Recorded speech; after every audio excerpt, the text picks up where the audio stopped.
ကဲတိတော့ပေါ်မှာကြည့်ရှုနေကြတဲ့ခုနှစ်ရက်သားသမီးမိတ်ဆွေတွေအားလုံးပဲမင်္ဂလာပါဆရာကတော့ဘေးရင်းနဲ့ရရဆောင်ရောက်စီမံကိုအထူးပဲစီရင်ပြုလုပ်ပေးနေတဲ့ဆရာတုဒပါဒီကနေ့ဆရာလာရောက်မျှဝေပေးတဲ့ရရစင်တွေကတော့အင်ချမ်မီနဲ့ပတ်သက်ရင်အင်မတန်ကိုအစွမ်းထက်တဲ့ဂမ်ဘီယာရရစင်တွေကိုဆရာရဲ့ခုနှစ်ရက်သားသမီးမိတ်ဆွေတွေအားလုံးကိုလုတ်ပုံလုံးနေပါတခါတည်းတင်ကြမျှဝေပေးသွားမယ်ပေါ့နော်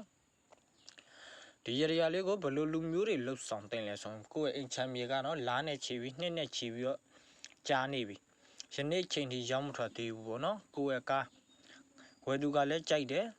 ခေါ်ဈေးကိုလည်းကြိုက်တယ်ဒါပေမဲ့အကြောင်းမျိုးကြောင့်ရောက်မထွက်ဘူး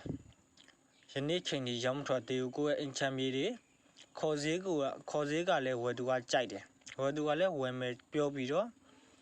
အကြောင်းမျိုးကြောင့်ရောက်မထွက်ဘူးအတိုက်ခိုက်တွေများနေတယ်အနှောက်ယှက်တွေများနေတယ်ဆိုဒီရရလေးကိုယုံကြည်လေးနဲ့လိုက်လုပ်ပေးပါ3ရက်မကြော်ပါဘူးเนาะ3ရက်အတွင်းမှာကိုရောင်းကျင်တဲ့ပစ္စည်းပေါ့ကိုယ့်အင်ချမ်မီဆိုတဲ့အင်ချမ်မီတွေပေါ့เนาะ3ရက်အတွင်းမှာရောင်းထွက်ပါလိမ့်မယ်เนาะကိုခေါ်စေးနဲ့အတူပေါ့เนาะရတရလေးကိုဘယ်လိုလှုပ်ဆောင်ရမလဲဆိုရင်ပထမဦးဆုံးနိုးစီဘူးလေးတစ်ဘူးလိုမယ်ပေါ့เนาะနိုးစီဘူးလေးမှာဆန်လက်တဆုပ်တဲလက်တဆုပ်ပေါ့เนาะတစ်ဖက်ချမ်းစီမှာထားပေးရမယ်ပေါ့เนาะပြီးရင်အလဲကောင်မှာဖျောင်းတိုင်းအမွှေးတိုင်းလေး3တိုင်ပေါ့နော်အမွှေးတိုင်းလေး3တိုင်ကိုတင်ထုံပေးရမယ်ပေါ့နော်ပြီးတာနဲ့မိမိနှုတ်ကနေပြောပေးရမယ်ပေါ့နော်ဒီနေ့ဒီချိန်မှာစ၍ကျွန်ုပ်ဤအိမ်ချမ်းမြေရောင်းထွက်ပါစေကိုက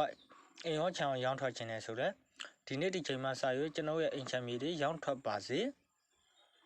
ဒီနေ့ဒီချိန်မှာစ၍ကျွန်ုပ်ရဲ့အိမ်ချမ်းမြေတွေရောင်းထွက်ပါစေဆိုမိမိနှုတ်ကနေ3ကောက်တီပြောပေးရမယ်ပေါ့နော်ယုံကြည်လေးနဲ့လိုက်လုပ်ပေးပါ